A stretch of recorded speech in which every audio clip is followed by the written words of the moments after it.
Hello friends. मेरा नाम सुशांत तिवारी है। मुझे सीजीपीएससी 2023 में 13 रैंक प्राप्त हुई है। आज हम लोग बात करने वाले हैं सीजीपीएससी प्रीलिम्स में जीएस पेपर को किस प्रकार से अटेम्प्ट करना चाहिए, उसकी स्ट्रेटजी के बारे में बातचीत करेंगे। तो चलिए स्टार्ट करते हैं। सबसे पहले सीजीपीएससी प्रीलिम्स में मेरी जो जर्नी रही है मैं वो आपके साथ शेयर करना चाह रहा हूँ। प्रीलिम्स में 2017 से मैंने प्रारंभ किया था अटेम्प्ट करना। 2017 से 19 के बीच में जो एग्ज़ाम हुआ उसमें मैं डिस्क्वालीफाइड रहा था। फिर प्रीलिम्स 2020 में जो पेपर हुआ उसमें मैं कट ऑफ के काफ़ी करीब था। 101 नंबर आया था मेरा और कट ऑफ लगभग 105 रहा। और रिजल्ट वही रहा, मैं डिस्क्वालीफाइड हुआ इसमें भी। सीजीपीएससी प्रीलिम्स 2021 जो है वो काफ़ी टफ पेपर था। कट ऑफ नीचे गया था, इसमें मार्क्स मेरे 76 आ रहे थे। मॉडल आंसर के बेसिस पे कट ऑफ भी लगभग उसी के आसपास रहा और ये क्वालिफाइड कर गया था मैं। पहला मेंस मैंने 2021 वाला ही लिखा था। फिर 2022 में जो प्रीलिम्स हुआ उसमें मेरे मार्क्स 110 के करीब आ रहे थे जब मॉडल आंसर मैंने चेक किया तो, बट चेंज होने के कारण मॉडल आंसर अपडेट हुआ, उसके बाद मार्क्स बढ़ के 120 करीब चले गए थे। और यूआर कट ऑफ इसमें 90 के करीब रहा और मैं मार्जिन से क्वालिफाइड था इसमें। फिर उसके बाद प्रीलिम्स 2023 वाली जो परीक्षा थी, पेपर थोड़ा इजी होने के कारण इस बार कट ऑफ ऊपर था। मेरे मार्क्स 145 प्लस हो रहे थे पहले मॉडल आंसर पे और यूआर कट ऑफ 137 के आसपास रहा इसमें। और इसमें मैं क्वालिफाइड रहा फिर से। और मुझे लगता है कि जो नया मॉडल आंसर है उसके बेसिस पे ये 150 प्लस होना चाहिए जो मार्क्स है मेरे। तो यहाँ पे भी आप देख सकते हैं कि मार्जिन से क्वालिफाई रहा। तो शुरुआती जो फेलियर था उसके बाद आप देख सकते हैं कि लगातार क्वालिफाई होते गया है पेपर मेरा प्रीलिम्स का। तो हम लोग आज डिस्कस करेंगे कि क्या स्ट्रैटेजी रही एग्जाम हॉल में, किस तरीके से अप्रोच रखना चाहिए, जो मैंने रियलाइज किया है इस बीच में। उसके बारे में मैं आपको स्ट्रैटेजी जो है वो बताऊंगा कि मैंने किस तरीके से उसको हैंडल किया। तो सीजीपीएससी प्रीलिम्स के जो जीएस पेपर है जिसको पेपर वन हम बोलते हैं, आज उसको सॉल्व करने की जो स्ट्रैटेजी रहेगी उसके ऊपर हम लोग बात करेंगे। तो देखिए, पेपर सॉल्विंग अप्रोच क्या होना चाहिए सबसे पहले जीएस पेपर को लेके। तो इसको हम 3 राउंड में इसको सॉल्व करेंगे। इसमें जो पहला राउंड है, इसे हम लगभग कोशिश करेंगे कि 90 मिनट में इसे हम सॉल्व कर लें। जैसे कि आप लोग जानते हैं कि पेपर सॉल्व करने के लिए 100 क्वेश्चन रहेगा और हमें 2 घंटे का समय मिलता है, यानी टोटल 120 मिनट है। तो उसमें का पहला डेढ़ घंटा, 90 मिनट, हम क्या करेंगे कि राउंड 1 के लिए रखेंगे। कोशिश करेंगे कि इस 90 मिनट में हम पूरे क्वेश्चन पेपर्स को एक बार उसके 100 के 100 क्वेश्चन जो है हम उससे गुजर जाए एक बार। तो ये शुरुआत का राउंड रहेगा 90 मिनट का। फिर इसके बाद हम लोग राउंड 2, जो सेकंड राउंड रहेगा, उसमें हम 20 मिनट उसके लिए टाइम डिसाइड करके चलेंगे और कोशिश ये करेंगे कि 20 मिनट में हमारा सेकंड राउंड कंप्लीट हो जाए पूरे एग्जाम का। और जो थर्ड राउंड रहेगा, लास्ट राउंड रहेगा, ये लगभग 10 मिनट का रहेगा। तो लास्ट राउंड हम 10 मिनट में कंप्लीट करेंगे। आगे जो है, अगर हम लोग क्वेश्चन की कैटेगरी की बात करें कि जब हम पेपर देंगे वहां पर तो किस प्रकार के क्वेश्चन हमसे टकराएंगे, उसको हम एक कैटेगरी बना लेते हैं अभी से। तो देखिए, पहली कैटेगरी रहेगी जहां पर हम क्वेश्चन के आंसर को लेके 100% श्योर रहेंगे, जहाँ पे हमें कंफर्म रहेगा कि यही आंसर सही है। दूसरे टाइप का जो क्वेश्चन रहेगा वो रहेगा जहाँ पे जो हमारे लिए इम्पॉसिबल रहेगा उसको सॉल्व करना, वहां पे दिखते रहेगा कि हमको इसके बारे में कोई भी आइडिया नहीं है, हमसे ये सवाल नहीं बन पाएगा, हमने इसे कहीं नहीं पढ़ा है। तो ये दूसरी कैटेगरी हो जाएगी। तीसरी कैटेगरी रहेगी जहाँ पे हम डाउट में रहने वाले हैं, यानी कि जहाँ पे जहाँ पे जो है जो आंसर है उसको लेके हम श्योर नहीं रहेंगे। वो हो सकता है कि कंफ्यूजिंग हो वो क्वेश्चन, और जिसमें हमको पता है कि इसे सॉल्व किया जा सकता है लेकिन टाइम लेने वाला है। तो ये हमारी डाउटफुल वाली कैटेगरी रहेगी, इसे तीसरी कैटेगरी के रूप में हम लोग देखेंगे। अब देखते हैं कि राउंड वन जो कि 90 मिनट का हमारा रहेगा, उसमें हम क्या करने वाले हैं। ये जो टाइमिंग 90 मिनट हम बोल रहे हैं ये रफली है, हो सकता है ज़्यादा भी हो जाए कम भी हो जाए, वो डिफिकल्टी के ऊपर डिपेंड करता है क्वेश्चन के। सबसे पहले हम लोग क्या करने वाले हैं कि जो 100% श्योर रहेगा क्वेश्चन, इस राउंड में हमें उसको सॉल्व कर लेना है। और उसके साथ ही सॉल्व करने के बाद में हम उसके सामने में मार्क कर लेंगे, यानी कि राइट जो साइन है वो बना देंगे। इससे हमें पता रहेगा कि 100% श्योर वाले सवाल थे और हम इसे बना चुके हैं।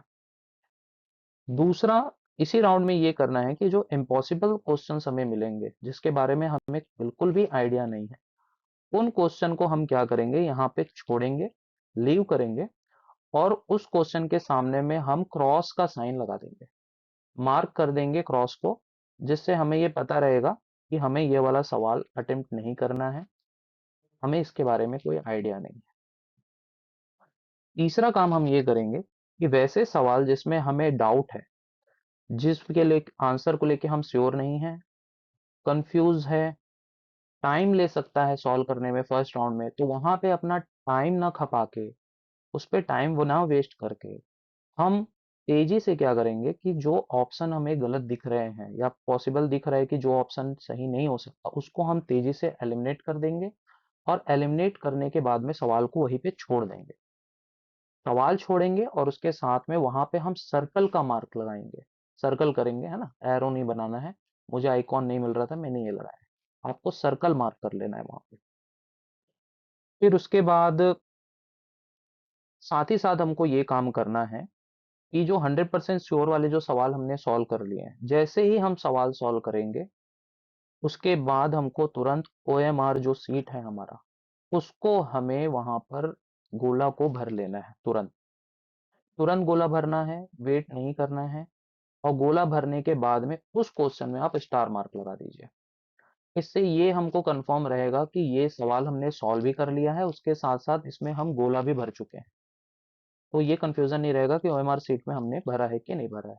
तो ये पहला रूल आपको ध्यान में रखना है। आप इस तरीके से अप्रोच कर सकते हैं ताकि आपको आइडिया लगते रहे कि आप आगे बढ़ रहे हैं, और पीछे जो सवाल चल रहे हैं उसमें आपने कौन से सवाल में क्या एक्शन लिया है, आपको एकदम क्लियर रहे यहाँ पे।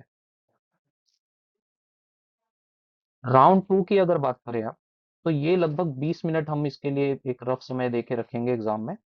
इसमें अब हमको क्या करना है, जो डाउट वाले क्वेश्चन थे, जो डाउट वाले क्वेश्चन थे जिसमें हमने सर्कल मार्क किया था, अब हम इस पे फोकस करेंगे कंप्लीटली। अब देखिए इसमें क्या होगा कि जो डाउट हमको हो रहा है उसकी भी कुछ कैटेगरी रहेगी, डाउट के कुछ प्रकार रहेंगे, और उसको हम कैसे सॉल्व करेंगे इसके बारे में देख लेते हैं। तो देखिए पहला डाउट वाला सवाल ऐसा रहेगा जहां पे आप दो ऑप्शन एलिमिनेट कर चुके रहोगे, यानी कि वहां पे 50-50 चांस रहेगा, या तो आंसर सही होने वाला है, और या तो सही होगा या तो गलत होगा, 50-50 चांस है।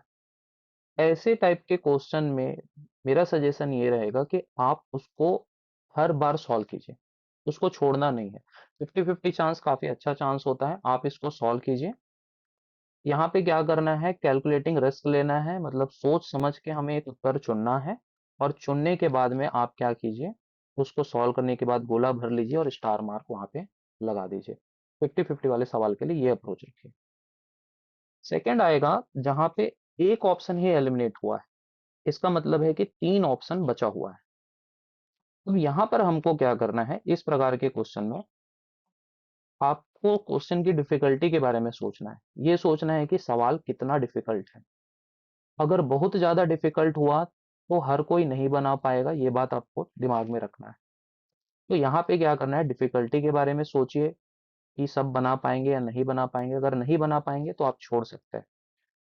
कंट्रोल कीजिए खुद पे, अपने माइंड पे, और जो दिमाग जो बात आपको बोल रहा है, जो आंसर दे रहा है, उसको ध्यान से समझने का कोशिश कीजिए, उसके अकॉर्डिंग डिसाइड कीजिए। अगर सोचते समय आपको कुछ भी स्पेशल चीज अगर ध्यान में आ जाता है, कोई आंसर अगर ध्यान में आ जाता है, लगता है कि मैंने कहीं पढ़ा है, या किसी प्रकार से अंदर से आवाज आती है कि ये उत्तर हो सकता है, तो आप उस स्थिति में क्या कर सकते हैं, क्वेश्चन को अटेम्प्ट कर सकते हैं। अटेम्प्ट करने के बाद में आप अपना स्टार मार्क लगा दीजिए गोला भरने के बाद। अगर अंदर से वैसा कुछ क्लिक कर रहा है, तो कई बार ऑप्शन देख के हमें क्लिक कर जाता है, लग रहा है कहीं भी पढ़ा हुआ है, आ रहा है, आप उत्तर दे दीजिए। अगर ऐसा कुछ भी नहीं होता है, कोई भी ऐसा आंसर नहीं आ रहा है दिमाग में, ऐसा लग रहा है कि हमने कहीं नहीं पढ़ा है, वैसी वाली अगर स्थिति बन रही है, कोई लॉजिक नहीं बन रहा है, कुछ नहीं बन रहा है, तो आप क्या कीजिए, वहां पे क्रॉस मार्क कर दीजिए और उस क्वेश्चन को वैसे का वैसा ही छोड़ दीजिए। तीसरे टाइप का जो डाउट है वो रहेगा जहां पे आप श्योर नहीं है, आंसर को लेके आप बिल्कुल भी श्योर नहीं है, लेकिन अंदर से आपको बहुत ज़्यादा ये फीलिंग आ रही है कि आपने कहीं न कहीं इस क्वेश्चन को देखा है, पढ़ा है, इसका आंसर आप जान रहे हैं।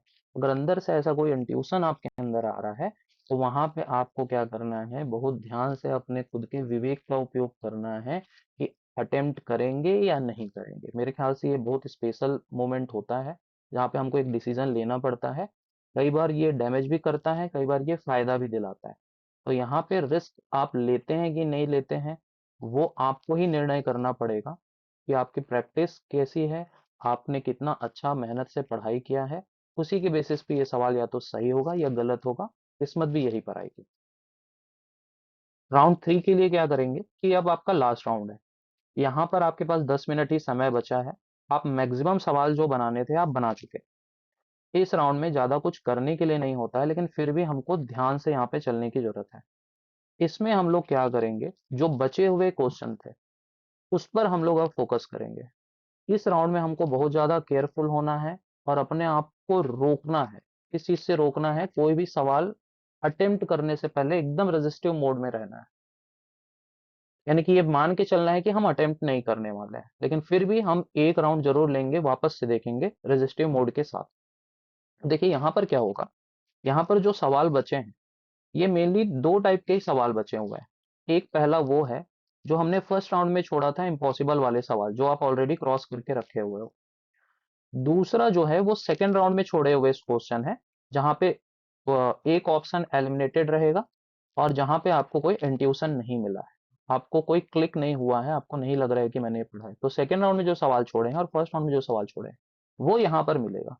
तो ये लगभग ऐसे सवाल है जिसको आप डिसाइड कर चुके हो कि ये मेरे से नहीं बनने वाला है, तो यहाँ पर क्या करना है, इनको खाली एक बार पढ़ना है अपने साइड से। यहाँ पे केवल आप रीड कीजिए, पढ़िए सवाल को। अगर कुछ बहुत स्पेशल क्लिक कर गया, क्या होता है कई बार देखते देखते सवाल अचानक से कुछ याद आ जाता है थर्ड राउंड में कि नहीं ये तो मैंने यहाँ पे पढ़ा हुआ है।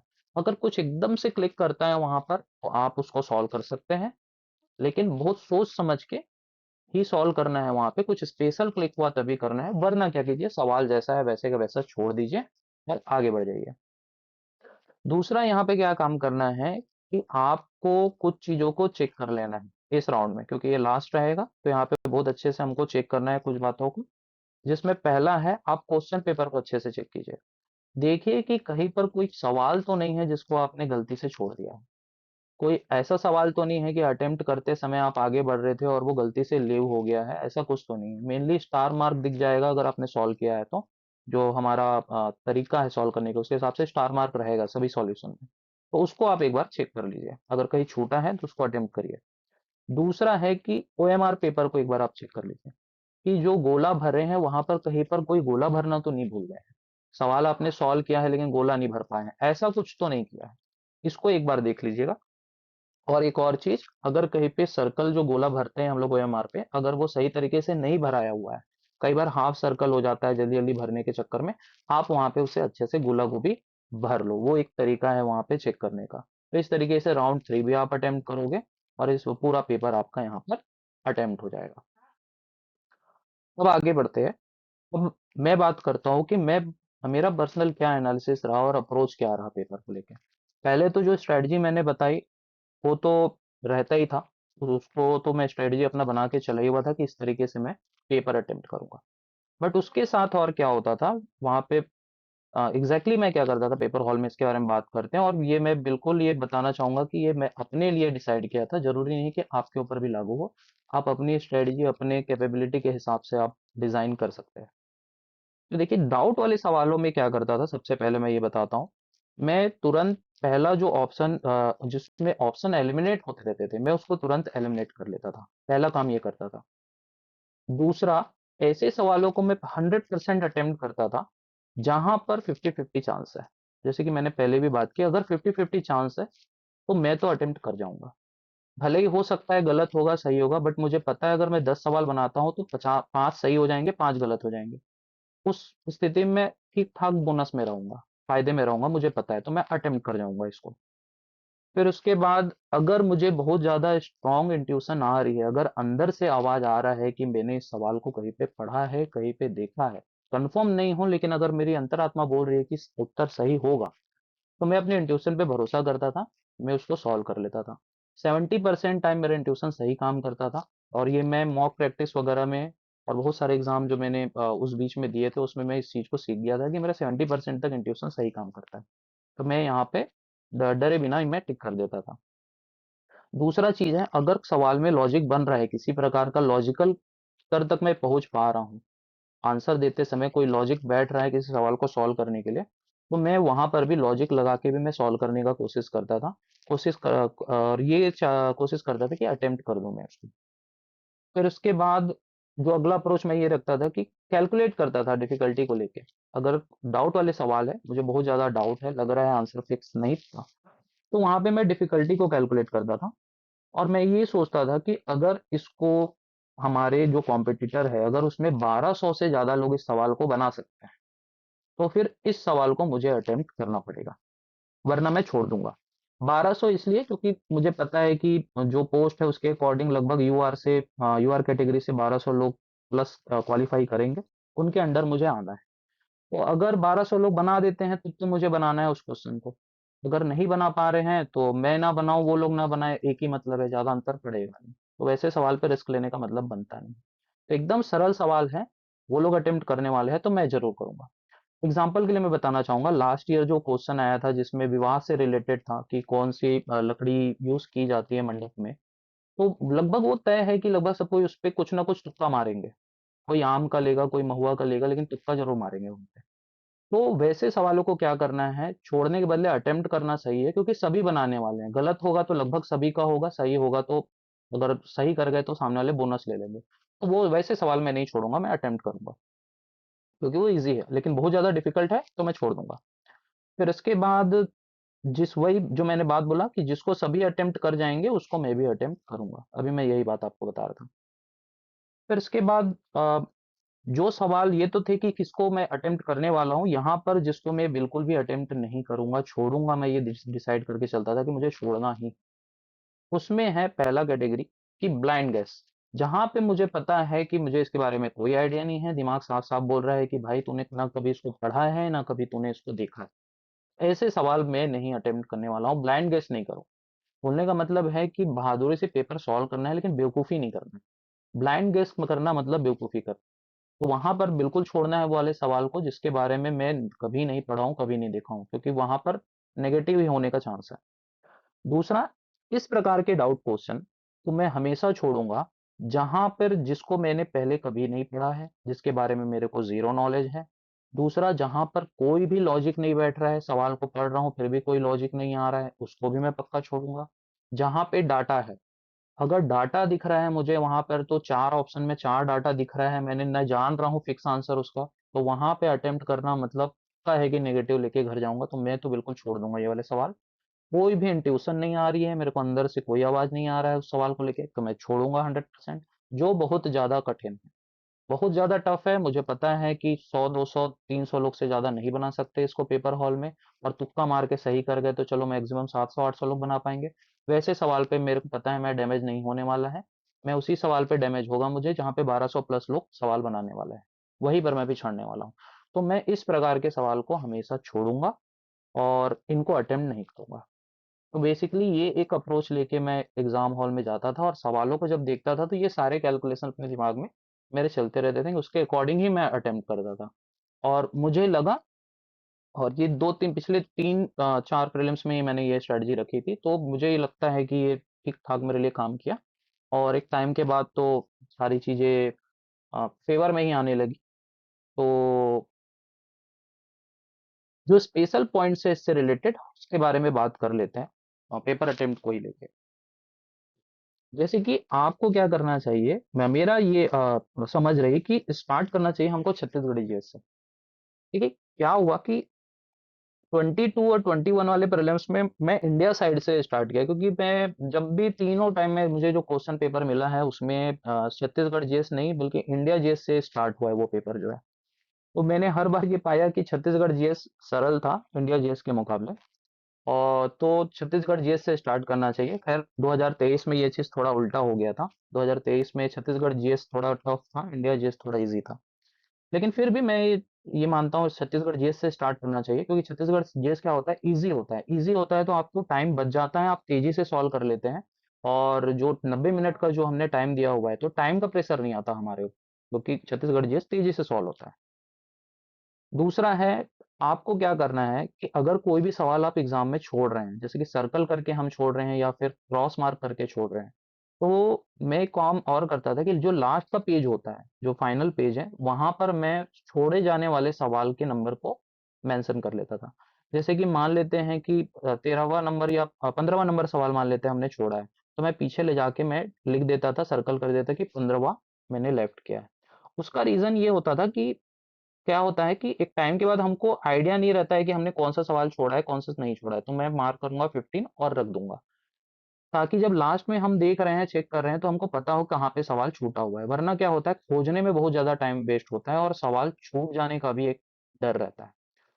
फिर उसके साथ ही हमको क्या करना है कि जो टाइम मैनेजमेंट है एग्जाम हॉल में, उस पे हमको अच्छे से फोकस करके चलना है। क्योंकि जो 90 मिनट, 20 मिनट और 10 मिनट वाली जो क्राइटेरिया है, ये रफ क्राइटेरिया है वहाँ पे टाइम का।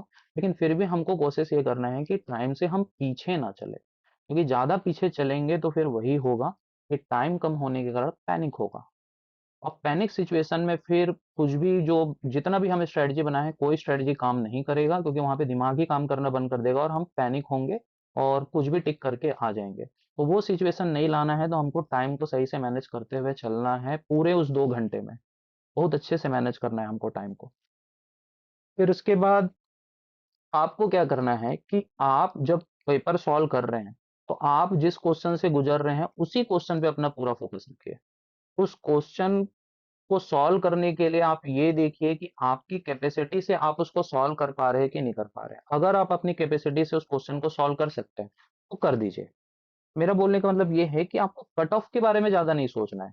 ये नहीं सोचना है कि आपने अब तो अटेम्प्ट कर लिया, अब 50 मान लीजिए आप सोच के गए हैं घर से पहले से ही कि 60 क्वेश्चन मैं अटेम्प्ट करूंगा, सही हो जाए उसके बाद मैं अटेम्प्ट नहीं करूंगा।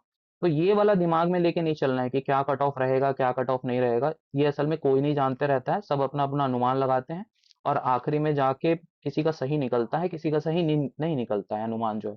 तो उसके बदले मैं जो करता था, मैं कोशिश ये करता था कि मैं सवाल पे फोकस करूं, जो सवाल मेरे सामने में रखा हुआ है, और उसको मैं बना सकता हूं या नहीं बना सकता हूं।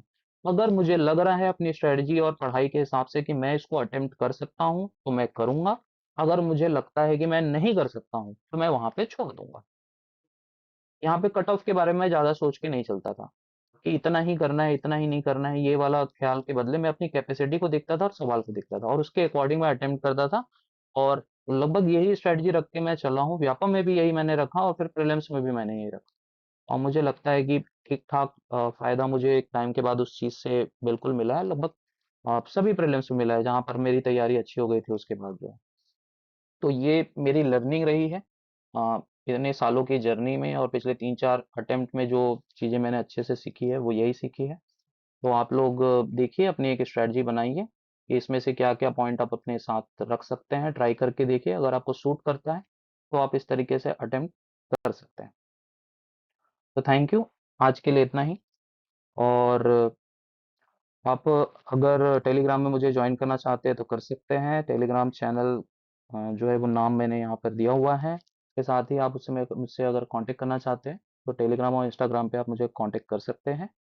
और मिलते हैं नेक्स्ट वीडियो पे। कोशिश करूंगा कि आगे भी स्ट्रेटजी को लेके हम लोग डिस्कस करते रहें। और 2023 में प्रीलिम्स मैंने कैसे अटेम्प्ट किया था, इसको लेके भी मैं एक वीडियो बनाने वाला हूँ। तो आप उसे भी एक बार देख लीजिएगा कि एग्जैक्टली मैंने उसे कैसे अटेम्प्ट किया था। तो थैंक यू, मिलते हैं नेक्स्ट वीडियो में। तब तक के लिए जय हिंद, जय छत्तीसगढ़।